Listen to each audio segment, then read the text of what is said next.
Amber sat at the desk in her room, pencil in hand, staring at her paper. School had assigned his class a 200-word essay over what their favorite Pokeball was.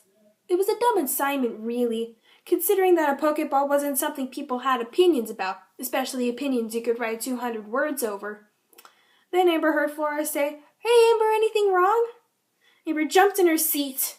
Amber's desk was in a little cubbyhole outside of Flora's field of vision from her bed. There was no way Flora could have seen her. "I'm fine," Amber said. "Just having trouble with this essay. I have to write about my favorite Pokeball." "And so far you've got nothing," Flora replied. "I really don't have much of an opinion about Pokeballs." "Just use an Ultra Ball. Isn't that what you used to catch Latias?" "That would have too much emotional reasoning. I want to use something I can back up with evidence." "Or you can use a joke," Flora suggested. "Professor Skull likes humor, doesn't he? Did anything funny happen during the lesson?" Professor Heacox came by. He started talking about... Amber began to snicker. "Pokeballs made for post-consumer materials?" "Great, that's a start." "Say, what'd you check on me?" Amber said as she began writing. "I didn't think you'd see me on your bed." "I wasn't on my bed," Flora replied. "I was just entering and I saw you at your desk hunched over and I thought something was wrong." "You always check on me when something's wrong." "What else are roommates for?" Flora asked. "Have you ever tried helping other people?" "Nope," Flora said, "but that gives me an idea."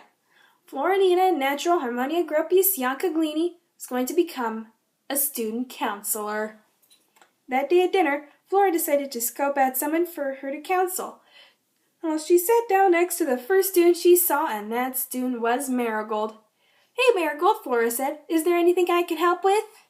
"Nope," Marigold replied. "Okay, then." Flora got up.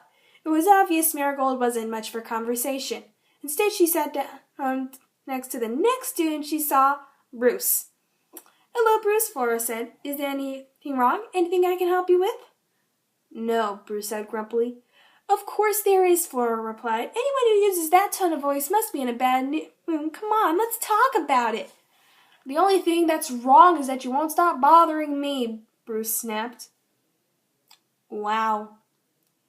Perhaps nothing was wrong with Bruce. Flora got up and turned around. Sitting at the very next table was Wally. "Hey, Flora," Wally said before Flora could open her mouth. "Come back to me?" "Well, I'm just trying to do some counseling for the other students," Flora replied. "Is there anything you need help with?" Wally nodded and patted the empty seat next to his. When Flora sat down, she was attacked by a pair of arms. Flora found herself in a hug. "I want you back," Wally cried. "I want you back so badly." "Wally," Flora whispered, "what about the G word?" "I don't care what they call us. You're the bestest bestie a guy could ask for." Flora just sat there and took a deep breath. She repeated to herself, "He's not a friend, just a patient. He's not a friend, just a patient. He's not a patient, just a friend." Flora squeezed Wally back. Then they both let go. "So what can I do to help?" Flora asked. "Just stay here," Wally answered, "and please regale me with the tales of what has happened since we last saw each other." So Flora and Wally talked and talked about their lives and their Pokemon and winter break and the craziness of the second semester. Too many years of girlfriend and lover boy had driven them apart, but at that dinner table they both realized that a couple of bullies in the schoolyard couldn't break a close, friendly relationship between two kind-hearted people.